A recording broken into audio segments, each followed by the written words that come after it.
And so I wanted to make sure that other kids are exposed to kids who have a disability, so that they don't make them feel uncomfortable when they do spot them in malls and they point out. Kids are honest, hey? They're very honest. And it's so important to get to that place, right? Why are you dating? And when that no longer is for you, walk away. You know what I'm saying? And she did. And she was taking the courage to walk away. She wanted to give back. So she used to do a lot of talks with the women. And I like that because it really came from somebody who was speaking from the heart and speaking from the experience. No, you can't outpraise stupidity. You can't outpraise common sense. Our country has a lot of money for talk shows. And when I say talk shows, it's the dialogues.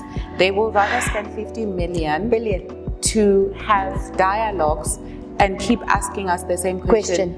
How can we assist you in combating gender-based violence? And then we will tell them, and they will be quiet, and then 12 months later, they will facilitate another dialogue which will cost the very same amount of money this child from the beginning. And it starts with the gender roles. Why are we grooming boys to shoot us?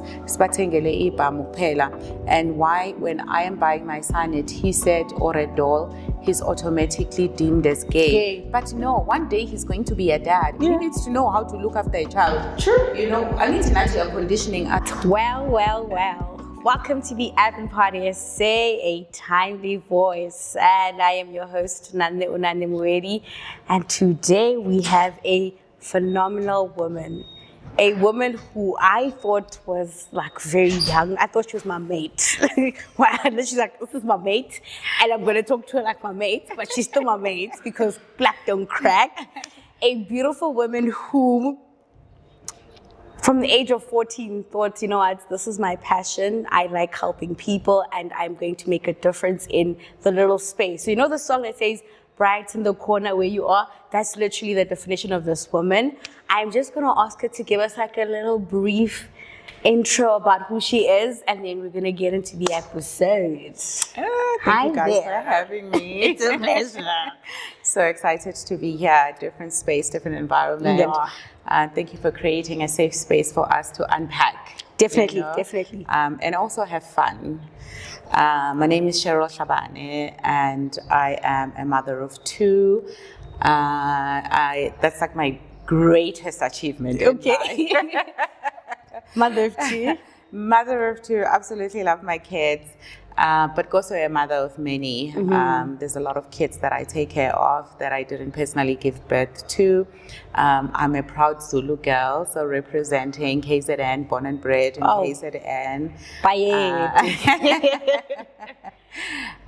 Came to Joburg to come to school. But I'm somebody that is really passionate about building human capital, especially with women, children, and the elderly are involved.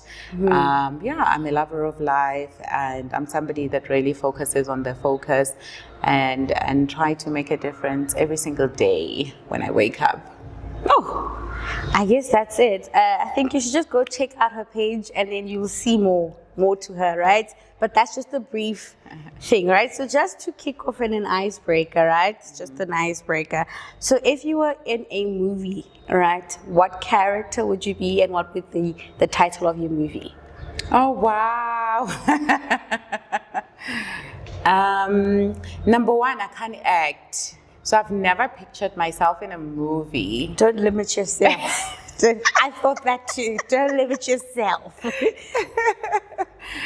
I don't know. I think I would have to be in a goodwill kind of vibes movie, right? Somebody that's always saving people. The hero. The hero. Yeah. So what I think you. And then a hero comes along. He's carrying the movie. Amanda. Okay, so you be the hero in the movie, and then what would you title your movie? Like base it off your life and your life experience. What would you call it? It would probably be coming, because I think a lot of us continue to evolve, right? I used to think like my 20s were like the best time of my life, and then I reached my 30s and I was like, oh my God, where have I been all my life? And then I turned 40 2 years ago, and I was like, hey, bo, I'm 40. So now I'm looking forward to turning 50, and I feel like we keep evolving every and time. becoming, and I just love, this butterfly effect. So I think we all just become, and so it would be becoming. Funny enough, that was like the evolving. topic for the youth at my church. It's becoming, right? Bold and becoming. Oh, wow. And I literally was like and I think I'm like, maybe we should learn to unbecome, because we've been told for the longest time that you need to do 1, 2, 3 as a girl. You need to shrink yourself. Shrink yourself. But I'm like, maybe you in unbecoming or becoming, you need to unbecome the things you've been told and then become who you think you're going to be or who you want to be. Oh, absolutely. But all of those things come with age, right? And wisdom. So you have to live out your 20s and enjoy it, because through there, it's life that will teach you. It's no matter teaching what us. book, no matter what book you read, but experience is really the best teacher. And I wouldn't change anything. Everything that I've gone through in life, I'm a strong believer that things don't happen to you, but for you. A lot of things have prepared me for the woman that I am becoming, or the woman that I am right now. So basically, you would say your story is a survival kit for the next. Oh, absolutely. Clock it.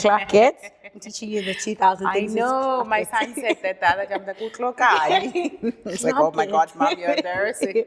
So, okay, clock it. Yes.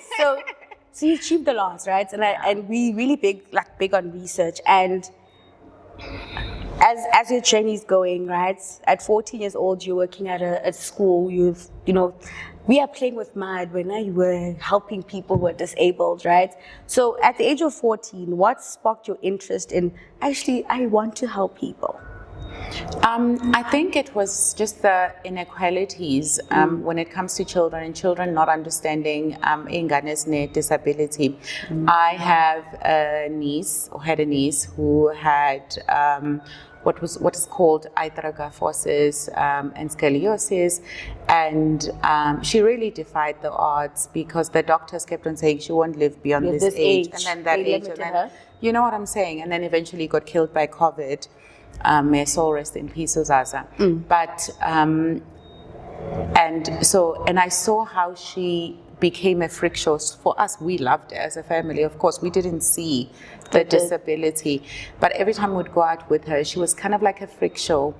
And for me, seeing kids look at her in that manner, and for her to be so free and not be freaked out or worried at such a young age, she knew that these kids didn't know better, right? So she has really taught us a lot as well about people. And so I wanted to make sure that other kids are exposed to kids who have a disability, so that they don't make them feel uncomfortable when they do spot them in malls and they point out. Kids are honest, hey? They're very honest. They don't, why does she walk like that? And they will come and confront you. But she was like really chilled, nonchalant about it. We love a nonchalant kid. We love a nonchalant queen. And so my interest really started from there. And a lot of parents also didn't know what to do with their children, right? So they would dump them at the school for the disability and only pick them up in December. So during school holidays, they'd be left there with 1 or 2 teachers, and really nothing would happen for them. So I used to think, like, what else can I do to make sure that these kids don't get bored?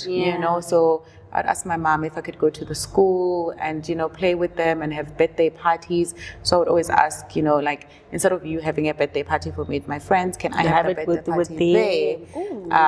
And whatever gifts that people would get me, it would be for the kids there. So it was so easy. But I mean, I would also say, like, philanthropy is something because my mom was so giving. She was such an entrepreneur. She was a teacher. And I think it's also just like a natural instinct when you are a teacher. Yes. But for her, it really went beyond that. And so it was just easy transitioning into that space. And for me, it wasn't even work. Like, it was just so weird for people that, why would you do that? But for me, it wasn't even work. It was like, I mean, I have like someone in this space. And this is what I want to do, and I want to make sure that every single child has the opportunities that we have. So it was just a no-brainer for me. So Mentioning your mother was basically the woman you looked up to. Oh, absolutely. Yeah. Okay, And so- scared off. I'm sure she was strict. Extreme. I feel like Guys, Bonko Tisha was they're strict. very strict. My mom's a teacher. They are so strict. Did you think strict parents create sneaky children? To a certain extent, being a mother now, I understand that. But Oh, she's you also strict? protected. I'm paranoid, Okay. but based on my work. Okay. Right? I don't think, yes, I have my moments where I'm strict, but I'm paranoid Annoyed. now because we live in a country that is extremely dangerous for anybody. Forget young women, forget young boys, but anybody, Sure. you understand? So for me, that's where my strictness comes from. But I am so glad, and you will also appreciate your mom the moment you have your own family. Or the older you become, you'll appreciate your mom. And not to speak badly about the women that I grew up with, but half of the girls that I was like, why don't you want me to be with friends with this person? Some of them never got to finish school. Some of them got pregnant. I'm and 25 and I already understand. You I'm know, like, you so- saved me, mom.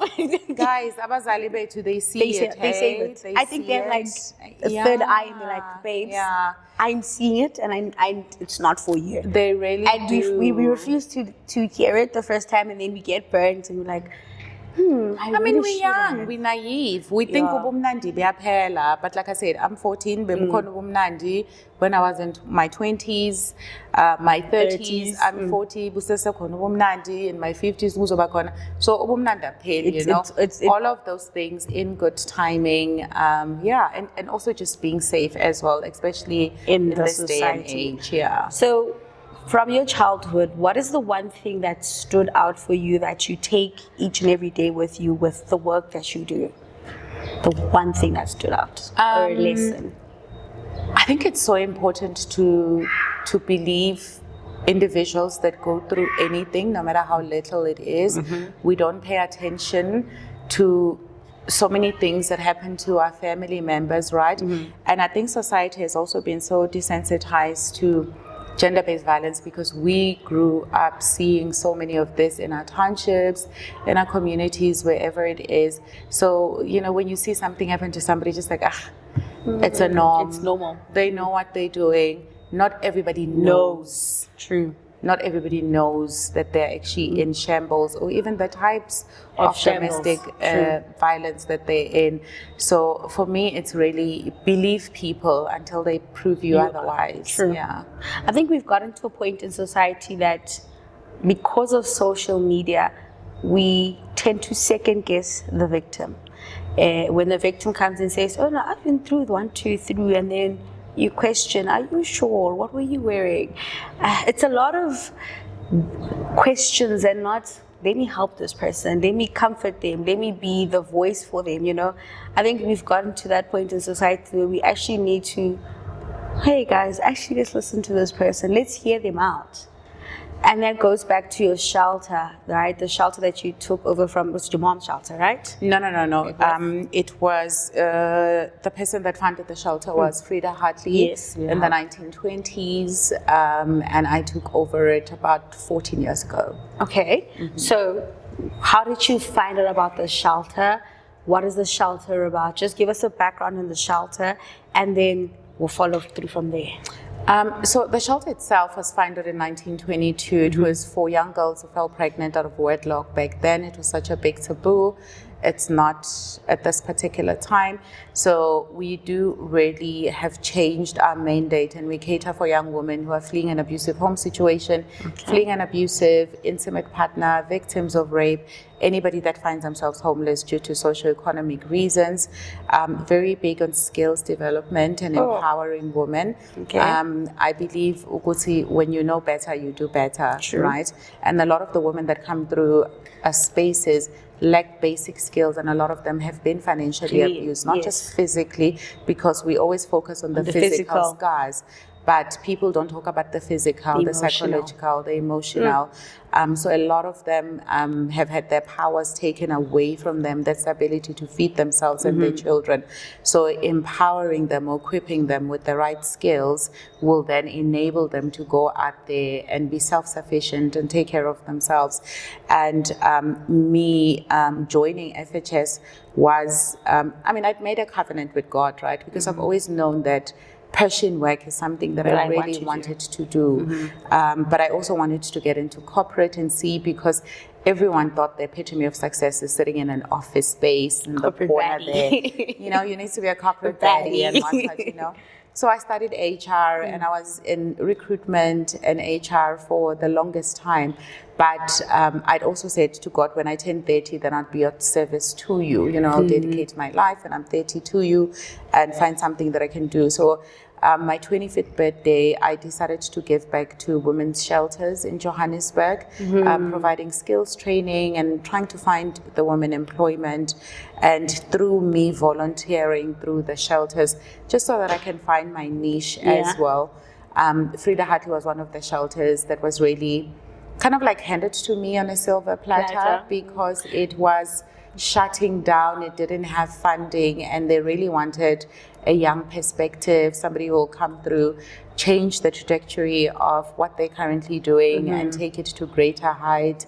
So when I was about 28, they've offered me, the shelter to take it on board, and it had really come at the right time.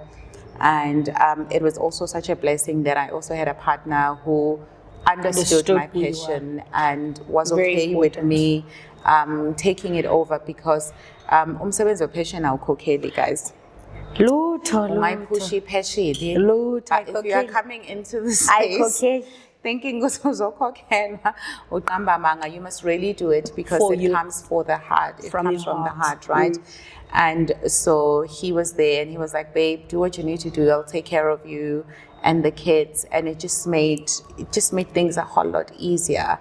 And that's when I was able to take it fully on board and just make it into this amazing shelter that it has become, that has won numerous awards for being the best shelter and the best empowerment shelter. Y'all need to sponsor. Y'all need to sponsor. You heard we say we need you to come through and sponsor, because it's make a difference in the community. Welcome to Technical Art, where innovation meets imagination. Built from scratch to what it is now, and we are still looking for more, for great. At Technical Art, we believe in youth empowerment and growth, nurturing talent and building futures. Through our DevOps partnership, we deliver modern design and development solutions that grow your vision. From bold graphic design to sleek logo creation, reliable tech support, and advanced 3D printing, we bring your ideas to life and keep your systems running smoothly. Visit technicalartsa.co.za to explore our full range of services, view our creative portfolio, and connect with our team. That's technicalartsa.co.za. Start your journey today with Technical Art, where creativity meets capability. Technical Art. We do things.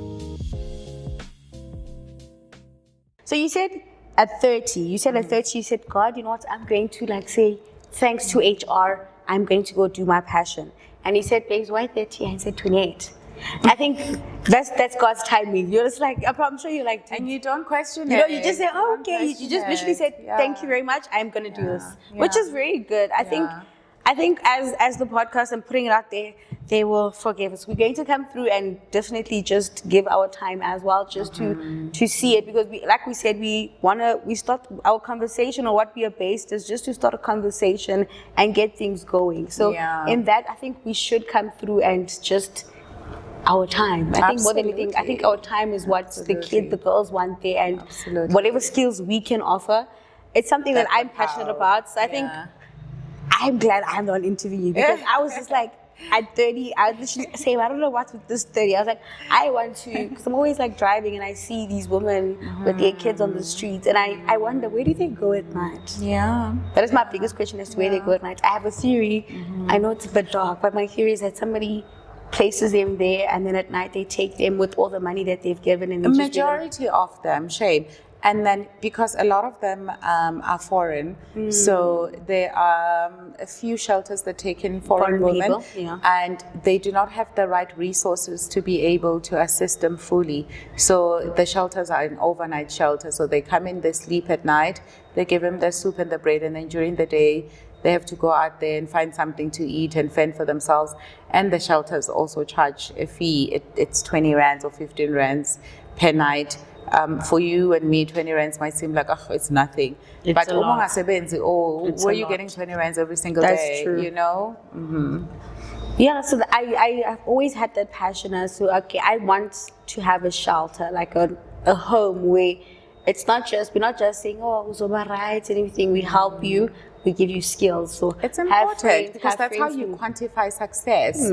If people just come in and leave and come in and leave, how do you quantify success? True. And if you're also going to require funding, your donors need to know that you are making an impact. They're not just giving you money and you're just spending the money. True. You need to prove to them that That you the- are making a difference in the community. So, for example, a girl comes. How does a person who's been in a situation where they face gender-based violence reach out to the shelter? How do they go about it? Funny enough, it really does go down in our DMs, right? We do get a lot of our referrals from our social media. So Facebook is our biggest one, Okay. and Instagram and TikTok. And recently, we've also opened a TikTok account, and we're actually getting a lot of attraction from there as well. I think because of the visuals that we post at shelter and what we do and how it looks like, because people have this funny connotation that shelters are like a big hall and 50 people sleep in there and men and women and it's it's not so like that. dirty. No, it's not. If anything, my mom taught me that angeke ulalise umuntu endaweni ongeke uzolale kuyo, angeke udlise umuntu into ongeke uzuyidle, angeke unikeze umuntu ingubo ongekwazi ukuyigqoka. So for me, that has always been embedded in me. Whatever I do at the shelter, I should be able to eat the food that I provide for the women. God forbid, if I need to sleep at the shelter, I should be comfortable and not be like, oh, bring my own blanket. No. So it's really comfortable. We try and make it a home, especially for the kids, right? A lot of times we focus on the victim and the perpetrator. A lot of people don't focus on children of abuse. Yeah. Children who have witnessed abuse of being or being abused as well. And so for me, it's you're already moving them out of a comfortable environment. And again, going back to GBV being such a huge systematic problem, when you get abused by your husband, you need to be uprooted from your home and your children. Yeah. And he gets to stay in and enjoy the comforts of everything else. So you are moving into a foreign environment. Your kids probably have to change schools. You have to change your routine, nanani. So all of that already, that's overwhelming, over and above everything else that you're dealing with. So we really try and make it feel like a home. And So it shouldn't be a shelter; it's a home. no, it's a home. home. It is. We do call it a safe haven. I thank for our you. women. It's a safe haven It's because a home. the Yeah. moment you say shelter, like you're saying, the connotation is it's a big hall. It's you sleep on a mattress and everything. So I like the fact that you said you make it a home, and the food that you eat, that they eat, is the one that you would eat. Oh, So of meaning course. that you are there daily. You Of literally course. you are the mother. Yeah, no, and at the moment they're there, I always say you can't tell people you're homeless. Yes. If you're homeless, the Yes. moment you enter FHS, You're you're not no more homeless. homeless. You have a home. You have a home. You have a home, and you have a mother. And uhlala 97 Regent Street. Ooh. That's it. Apple of you. Whoa. Okay, so I as I was doing my research, I then found out that you were friends with Ukarapu, Yes. right? And already, because you're in that space where you work with gender-based violence, and you see it on a daily, and you in your space, how did when you first heard the news, and I'm sure that it wasn't the first time you heard Wuti he was abusing her, because I'm sure I always believe that somebody who abuses you doesn't happen the first time when he kills you. No. No, not at all. That's the last step. Yes. Men usually kill you after you leave them. Yes. Yeah, 70% of women get killed. After they 70% leave. of women, get killed after they leave, because he absolutely has nothing to lose now, and he's seen that, okay, this person is gone. Yeah. So when you then get the call that Ukarabu this has happened to her, what was your reaction to it? Or before that, did she ever tell you that, no, friend, this guy is threatening me, or this guy is emotionally abusing me? What was the conversation around the abuse? We spoke about everything, right? And because I was her friend, I couldn't cancel her because it wasn't objective. To cancel her. And it really just it didn't go with the principles, right? So I even said to her, Sissy, it's either I'm providing professional advice to you or I am your friend. And at this point, I would like to be your friend and not give you professional advice. Okay. I will refer you to somebody that will give you the professional advice because it might not be objective. And for me, I'm just like, girl, I want to slap you and be like, stop it, like get out of this. That thing. But that's not how it works, right? True. Because there's this battered woman syndrome as well that we never talk about. Yeah. She was young, she was beautiful, she wanted the beautiful life. She found a man that bombed her and showed her a different side of life. And although things were tricky, I mean, you know how women ask, about Bob the Builder, we always feel like God is the one that has called us to come and save these men. You know, we always feel like, no, God has called us. We are the ones who are supposed to, you know, save this man. And that's exactly how she felt. You know, when she got to the point where she realized, but you know what, this relationship is no longer serving its purpose. And it's so important to get to that place, right?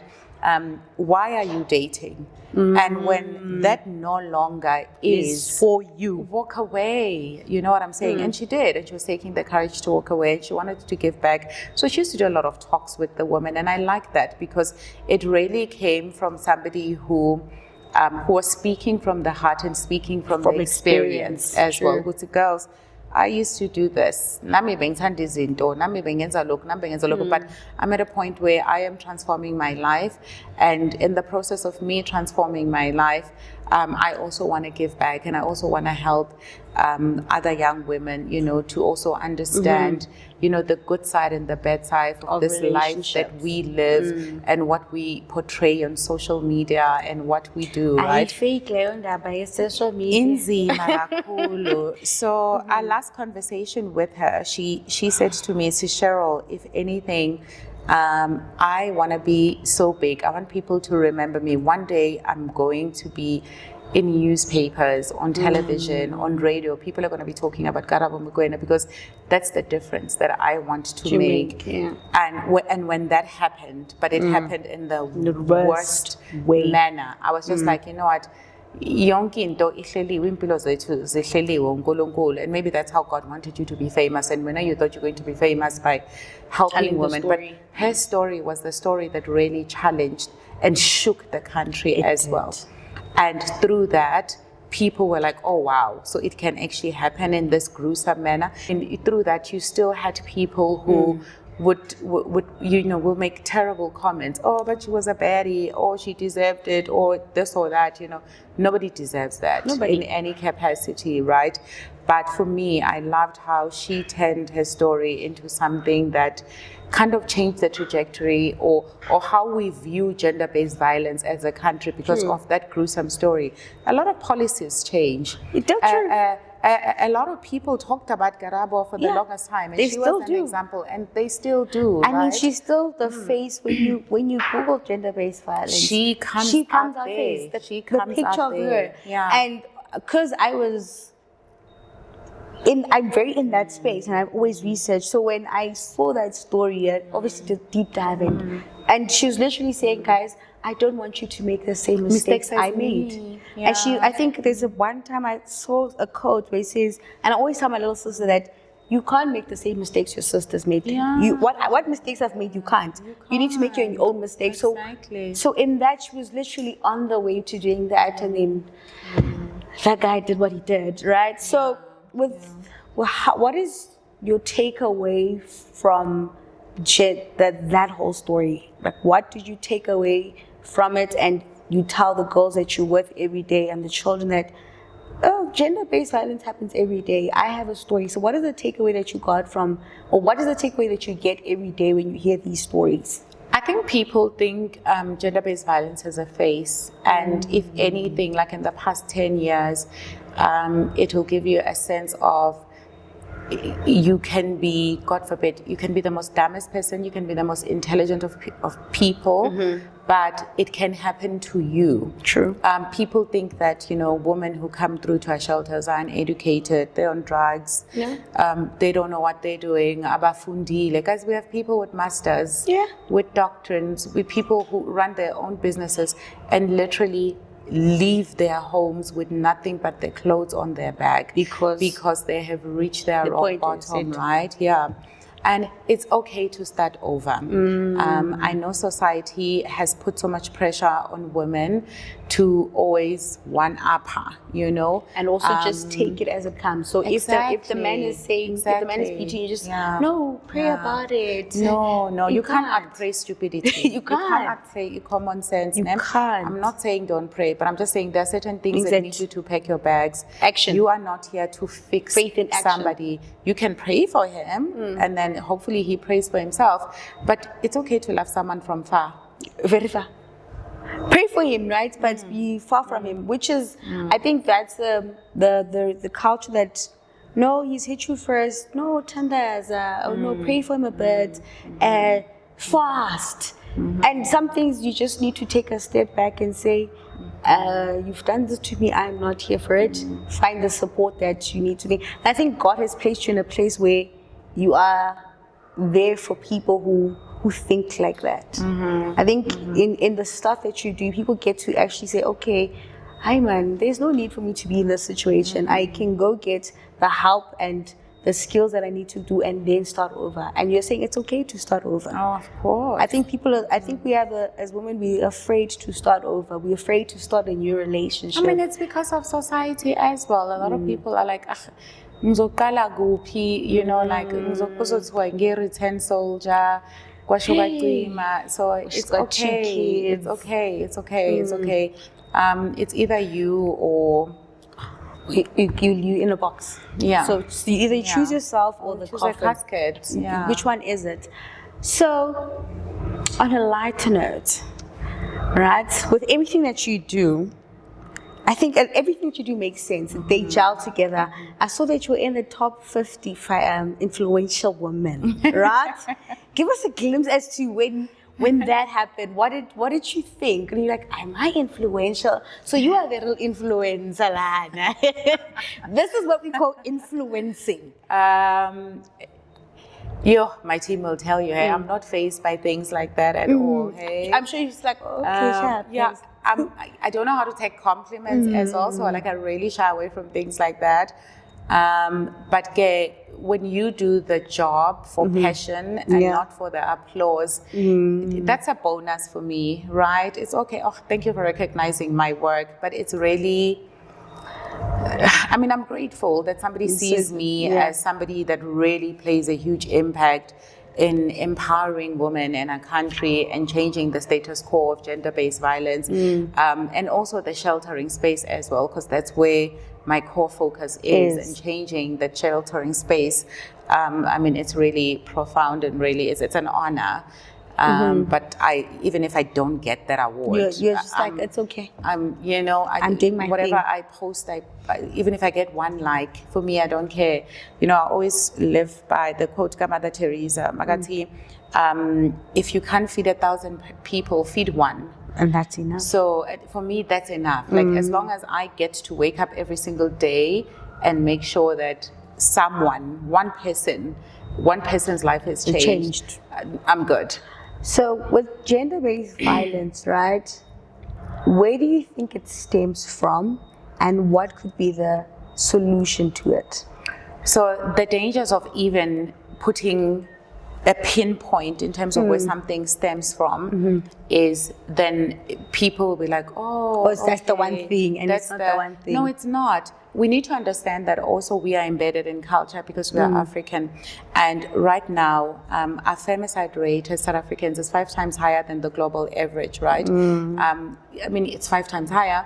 And there are other people underneath, but there's a lot of cultural issues that we still need to fight, systematic issues, and we shouldn't even be in this place because, Mamela, our country has one of the best legislation on domestic violence, on gender-based violence, everything. On child protection that you can find in the world. Inkinga is the implementation. That's the Our problem. country has a lot of money for talk shows. And when I say talk shows, it's the dialogues. They will rather spend 50 billion to have dialogues and keep asking us the same question. How can we assist you in combating gender-based violence? And then we will tell them, and they will be quiet, and then 12 months later, they will facilitate another dialogue, which will cost the very same amount of money. Let me give you an example. Last year, the shelter space, a lot of shelters shut down due to lack of funding. And in the midst of all of that, when shelters were shutting down, and that dismantles our referral system, because now we can't refer women to other shelters when we don't have space. True. In the midst of that, then we have a minister who goes and orders mobile showers, which are worth millions for homeless people. And yet we are saying we don't have enough shelters for homeless people. And he says, well, we're trying to dignify homeless people. No. And I'm like, okay, number one, where are we putting all these showers? They are going to structure them all over in the inner city. But so that's the plum work. So that's millions of money that you are going to be spending on something that is not a matter. Because if you were to fund shelters, they will have a place where they can not just shower, but eat. So you are worried about a beggar who looks clean. Then him having a meal. And a place to stay. And also maybe get skills. Exactly. And get out of the street. So you are creating this big problem. Who is going to look after those showers as well? Are people not going to steal?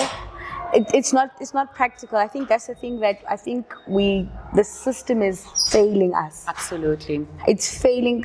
There's a lot of shelters, even here. I know there's a shelter that we always literally have as a youth. We're just like, okay, let's quickly, whatever you can, 100 rand, whatever, because it's like we don't have funding and we're trying to just survive. So I think you're right. The system is failing us.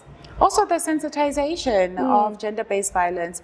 You know, we can always blame the police and say they absolutely do not understand what gender-based violence is. That's why it's so hard when, victims go and report the government themselves. And the departments, you can't just, it can't just be a task of Department of Social Development, because GBV affects all aspects, affects your health, it affects where you stay. So human settlement is also part of it, because as a country we lack affordable housing. So human settlement also has to come in that element and make sure that when women transition from shelters, they have somewhere to go to. And it's also affordable so that they don't feel the need to go back to their abusers because they can't afford where they're staying. So all of them work in silos, and all of them are so interested in having their own money and keeping it for themselves. And having these big events where they can come and ask us questions. So I don't even entertain those events anymore because I'm like, I can't keep talking. I'm on the ground every single day. Every time I must talk for years. Oprah, guys. Even Oprah canceled her show because she was tired of talking. So the government is not. And so for me, it's like, let me continue to be in the ground because I wasn't here to, my job is not to sit and just be talking and talking. I'm happy to do that. The work, you put in the work. We have a national strategic plan that is so precise. Why are we not implementing that? Like, what else does a president want? He's the one that declared GBV as a pandemic, but he's not treating it like a pandemic. He's treating it like a birthday party, something that comes once a year. Contagious. Yes. That's why. It's, it's once a year. The only time the country focuses on GBV is either on 16 days of activism or in August or International Women's Day in March. And then if you are lucky, Mandela Day, somebody also wants to do something for you. So for me is until we treat gender-based violence like the pandemic it is, and every single day, because atrocities against women happen every single day. A woman is killed in our country every 3 hours. At this point, women are going to be extinct, like rhinos. Guys, at this point, they protect rhinos more than they protect women. And you're right. You're saying it's a pandemic, and I always say, why are we not treating it how we treated COVID? Exactly. Why are we not saying PPP or whatever the stuff? It needs to be treated like COVID because it's literally hands on deck. It's that bad. Yeah. And I keep saying, for me, with what I want to do is I want to educate the boy child. Oh, absolutely. Because I think it starts with the boy child. The boy child he doesn't know from a young age. I said, no, I'm playing with you. No, you're not playing with me. I'm uncomfortable. So I think we need to put in these words this thing on paper into action. I think we're failing. And it has to start from a schooling level. Like I understand we have LO, but it doesn't really doesn't do anything. It doesn't do justice to the boy child understanding. We need to start including boys in conversations that we have. But I feel some men are not ready for the conversations because I've been in the spaces they get where the blame has been shifted. But at the end of the day, also, I think this is so important because as women, we raise these boys, we give birth to this man, but no mother gives birth to a rapist and no mother gives birth to an abuser. So it really goes back fundamentally to how have you raised this child? I think as parents, we really need to be cognizant of the fact that when we raise our kids, we don't raise them for us, we raise them for the world. So the values that you instill in this child from the beginning, and it starts with the gender roles. You know, why are we grooming boys to shoot us? And why, when I am buying my son a T-set or a doll, he's automatically deemed as gay. But no, one day he's going to be a dad. He needs to know how to look after a child. True. You know, Angitinati are conditioning us to look after children by buying us dolls. You are buying us tea sets so that you're conditioning us to be able to make cook. tea. He also needs to cook. Those are life skills. And I literally, those are life skills. Same with me. My brother and I are 2 years apart. And maybe my parents say, maybe it's the middle child in you. I was the one who questioned a lot, right? So he wouldn't wash the dishes. And I'm like, I'm not washing the dishes if he's not washing. I'm like, if he's not washing, I'm not washing. If he's not cleaning the house, I'm not cleaning. I literally said, let's start a schedule at home. I will clean on Monday, Wanga will clean on Tuesday because he's a boy. It was that thing. I'm like, guys, he's going to go to varsity. He's going to have his own home. Who's going to? And that's why Baki Pita Basevasi Tabafana, because he can't cook for himself, he can't clean, he can't wash his clothes. So he's been so spoiled. And you're right. And that's a conversation we need to have. That's a conversation I have with my son. And he's always like, why do I need to wash the dishes? Michaela can wash it. I'm like, because no girl wants to marry a guy who can't wash it. Yes, I can. Who can't wash the dishes, who can't wash his own underwear. So now you need to be on par. Please do not embarrass me out there. So like you're right, the conversation needs to start at home, number one. Whatever foundation the parent is laying needs to be consistent. It has to be consistent. Yes, you can't say, wash the dishes, and tomorrow like, no, your sister wash it. It needs to be consistent. I always say consistency is the mother of everything. So if you're consistent in everything, then everything will make sense. At the schools, we need to the talks, don't have boy talks alone. No, they shouldn't don't have girl talks. Let it be inclusive. Let everybody hear it. The pads. You know, when we were putting the pads, periods, it's not going on your periods, boys laughed at us when we had blood stains. And I'm thinking, no man, stretch marks. These little niggas laugh at us with stretch marks. I'm like, I'll be covering us stretch marks because of you. Now you want to tell me that you don't want to marry a woman with stretch marks. Which one is it? Lord have mercy. So those are the conversations we need to have, right? But as we are wrapping up, right? What are the 2 things that you would tell a little girl or a little teenager who's growing up and she's in a situation where she is being abused emotionally, physically, whatever abuse she may be going through? What is the one thing you would tell her? And also the person that is abusing, what would you tell them? I think for the little girl is find a safe space, but not even to the little girl, again to the parents. We need to create safe spaces for our kids to be able to come through and talk to us about this. Anything. It's about time that we stop making sex a taboo in our home. Because if we don't have these conversations, then our children will have them with their friends who also are ill-informed, and that's when they make bad decisions. Don't beat up a child for saying, Mom, what is sex? Mom, what is this? It's where did you learn that? Obviously, everything has to be age appropriate, but kuqala kancane, guys, because a lot of these kids are sexually groomed by their drivers. Yes. You know, uthumela ingane nomalume ayisesikoleni, nomalume aqale kancane, ayithinta amathanga, ayiphi imali yelunch, the next thing the child is dating, they sexually groom you. Yeah. So that conversation is so important. So when somebody touches you inappropriate, you're able to go to your parents and say, Mom, this is what's happening, even in the family. And as Black people, this thing of sweeping things under the carpet because umalume, because he's a breadwinner, that's extremely dangerous, because you know the dangers of that is that the more we continue to protect the abusers, the rapists, the perpetrators, whoever it is, one day someone else will marry them. If I don't report my abuser, he will marry you. And then you're going to have kids with him. Exactly. Going to then do it. So the cycle doesn't end. The cycle continues. So that's correct. So from the moment you need to create a safe space, I think parents need to get to a point where these topics aren't taboo, number one, like you're saying, and be able to create a space. They just have to be age appropriate. Yes, oh, you heard this. Okay, let me correct this.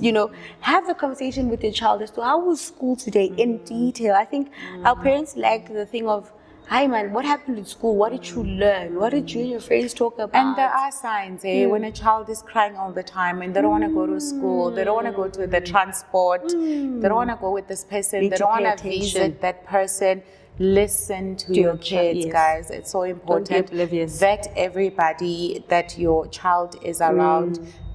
Be a present parent as well. That's very important for me. A lot of things happen in people's houses, in people's spaces, so it's so important. So with the boy child, what would you say to the boy child, or just the man, because they're older now and they're doing it? And then also the last remarks as to just give us a sell your home to us. Sell your home to us and to our viewers, so that our viewers, because we, like we're saying, we want to, we really sparking a conversation. And that's, we're very grateful that you took time to be here. So what would you tell the boy child, and just don't have to sell it, just let them know what your shelter is about, and that it's open to them, to give us the detail that they need to know, and just, and then give us the one thing that you want us to remember you by. To the boy child, number one, you are loved, you are valued. Society must stop lying. Men are not trash. We really do appreciate. We are here because of them, guys. If it wasn't for their rib, I would say goopy, and it's also okay to cry. I think, we've taken that sensitivity away from men, and vulnerability. And now that now we are saying that they are trash, but we are the ones who don't allow or give them a safe space, and we take advantage of them for expressing themselves. It's okay to not be okay. The suicide rate for abantu besilisa is extremely high in our country, right? And that's because of the societal pressures, number one, because women expect men to do so much. And also for men to also understand that the empowerment of women is not the disempowerment of them. There's a reason why you're the head, and there's a reason why we're the neck. We are there to complement each other. Hallelujah. And also, when you need somebody to be submissive to you, create an environment for me to be submissive. Show me why I'm me submitting to you. How I am supposed to cater to you, my king. And don't lead with fear. Lead, there's nothing as sexy as a man that leads with precision. we love that. My man. We get excited. An We wanna intentional post you. man. Imagine, you know what I'm saying? Yeah, yeah. And also, you're not the victim of your circumstances. I don't like it when people say, "Oh, my father was abusive, and therefore I'm I abused." am." No. No, abuse an is a individual. choice. Yes, you must be an Abuse is a individual. choice. So please be an individual.